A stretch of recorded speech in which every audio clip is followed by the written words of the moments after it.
Compared to the time when I was young and beginning the exploration of spiritual practice, especially spiritual practice as it relates to the occult sciences, there was a great rarity of texts that were available, especially if, as me, you grew up in a society that was very conservative. As a result, the jewels that fell your way were few and far between. Now we live almost in a golden age of manuals, grimoires, how-to texts, online and in-face courses. The magic of Zoom flows all around us, and the mysteries are exposed for all to see. And the quality of such mysteries varies greatly. Again, caveat emptor, the buyer beware. As the Buddha taught, be a light unto your own path. Examine your sources, examine your teachers, examine the path. And a common feature of many of these texts is the almost mechanical way results are achieved should you follow the instructions in this manual or that manual. Yet something is missing. I'm not going to call it an honesty towards spiritual practice. I would simply say there seems to be a hesitation to mention this because in our immediate gratification age, such things are no longer trendy. And part of this is that there is a need for effort.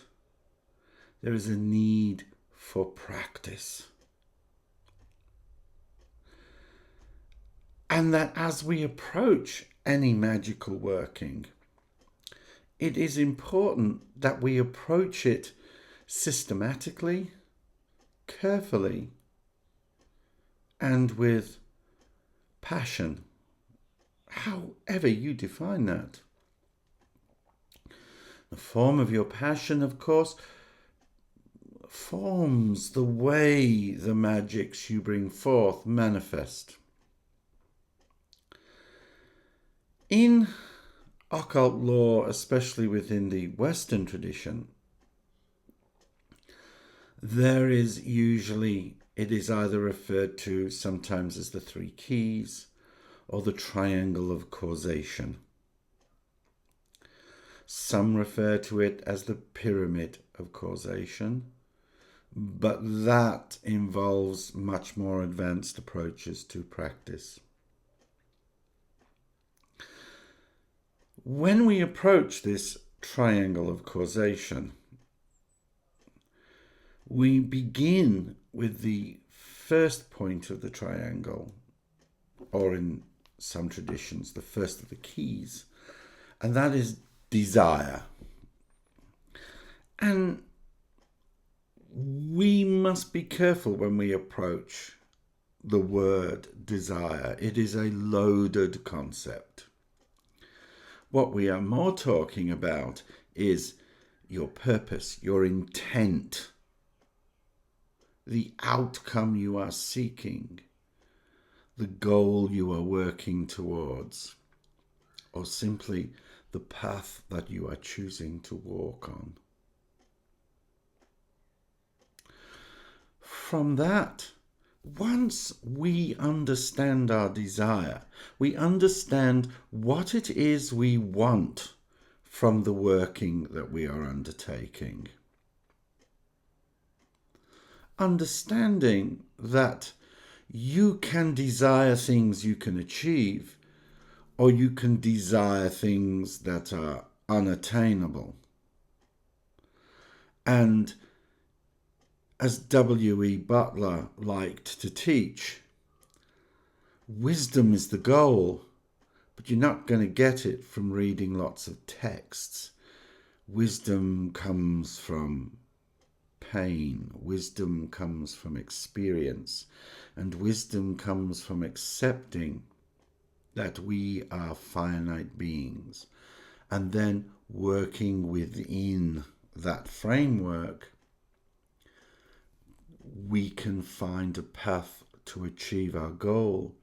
And if we cannot achieve that goal, then we apply our wisdom to achieve a goal that gets us part of the way there.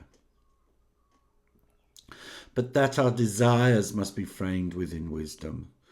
Our desire must be framed from our passion, from our bliss, from our joy, or for those so inclined, from our anger or our hate.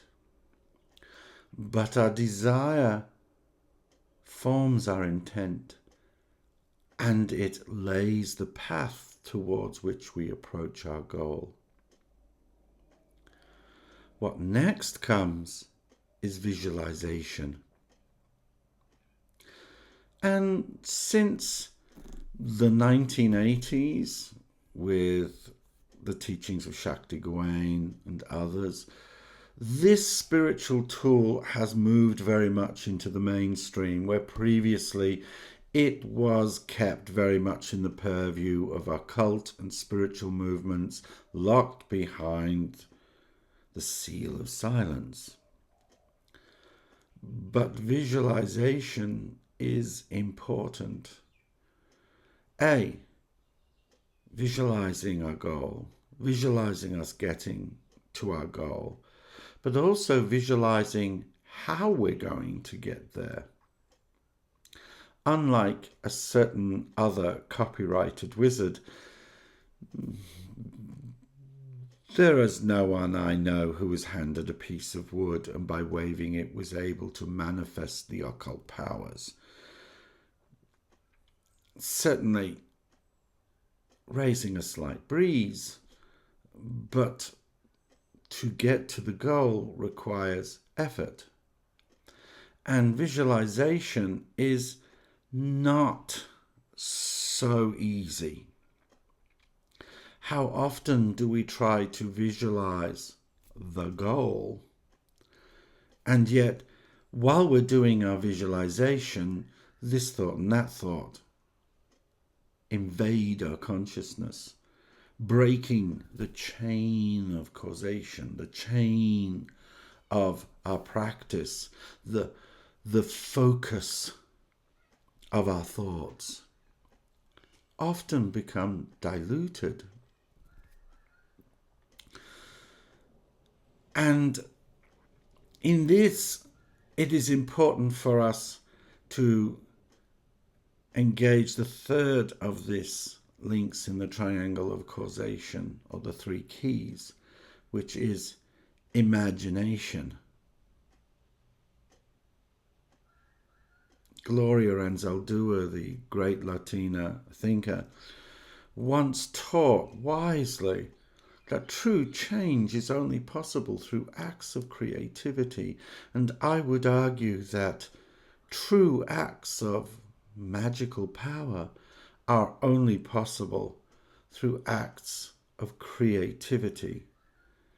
And visualization and imagination are the twin pillars that frame the doorway through which we walk into the world of the duat, into the world of the magical, into the other realms.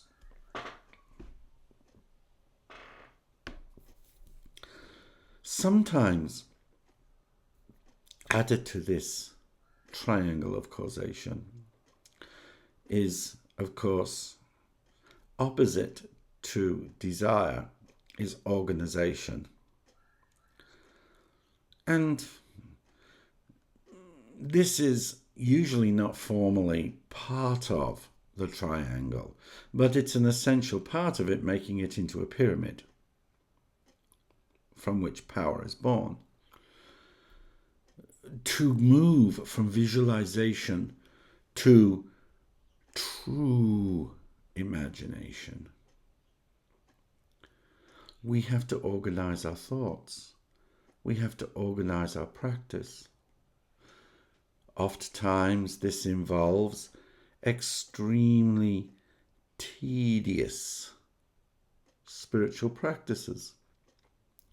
And in this, carrying the jewels of joy help us. Finding joy in just the practice, not in doing it because I am going to do this and get a goal. A valuable way to practice, but it does not open the door to deeper experience, deeper insights, and dare I say, deeper and more powerful magics.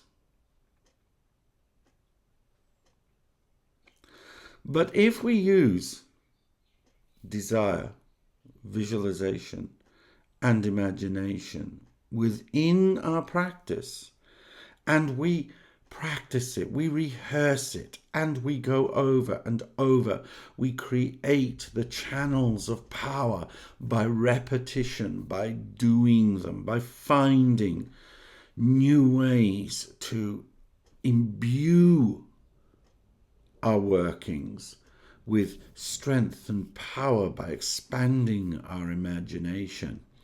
And imagination has two aspects to it. There is the imagination that we control, and this is powerful, but will it lead you down unforeseen paths to your goal? Does it allow a two-way conversation between you and the other world and the powers that you seek to connect with? And are you ready that that communication through the acts of empowered imagination will massage your ego? Or will they give you insights, sometimes disagreeing with you, sometimes laughing at you? Many of the beings I work with, this is a two-way street. But the space that we meet is created by my imagination. And if you are tempted to denigrate the spiritual power of imagination as saying, it's simply a childish way to approach it, then you have gotten a long, long way from the true source of magical power. Children know how to weave magic. Children know how to connect to the essences around them and enter into communication if they haven't been beaten down by experience and the callings of reality by those around them. And we can learn a lot about magical arts and spirituality from children by the suspension of belief and the embracing of imagination, which gives our visualization form, gives our visualization power.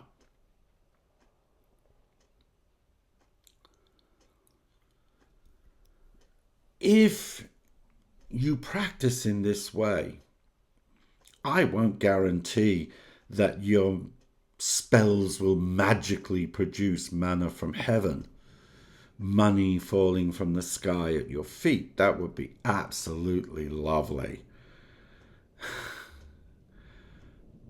But it can manifest unsought for sources of wealth, unsought for sources of richness, and may in fact lead you towards your goal in ways maybe you hadn't originally thought The problem with opening the door to spiritual, occult, metaphysical intent is the importance of recognizing that, like a roller coaster, you're on this for the ride. And sometimes, due to your own nature, your own karma, your own circumstances, your own spiritual destiny, certain goals may be close to you in this life. But that doesn't mean you can't find ways to discover new goals, new concepts of wealth and prosperity, new concepts of health and joy, however you perceive that. And so I commend to you the concept of the triangle of causation, or as some do call it, the three keys to power.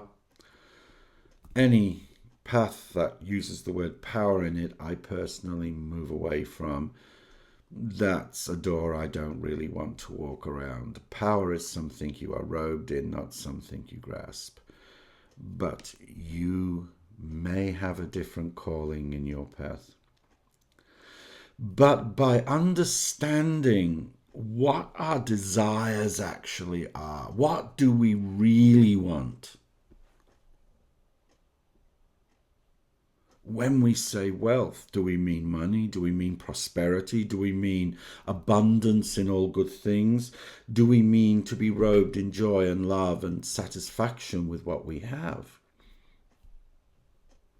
There's lots of ways of looking at it, but understanding what we really desire.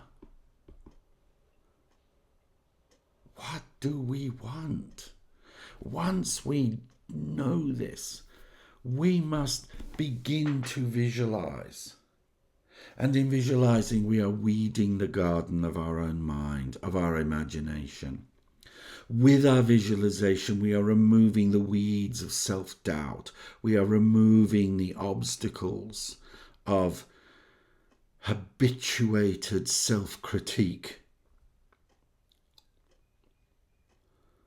So that when we come, however we come, to the field of reeds of imagination, we can enter into it openly, willingly, with joy, and it will open to us a world of being that we could not have imagined before we came to understand what our desires really are and what our intent for these desires really is. And so I commend to you this simple and small philosophical way of approaching your magics, and pray that for you, as for me, this is a fertile path through which the magical worlds can begin to appear. I am Dr. Schumann de Valencia, and I am the Merry Mystic, and I wish you joy in your practice.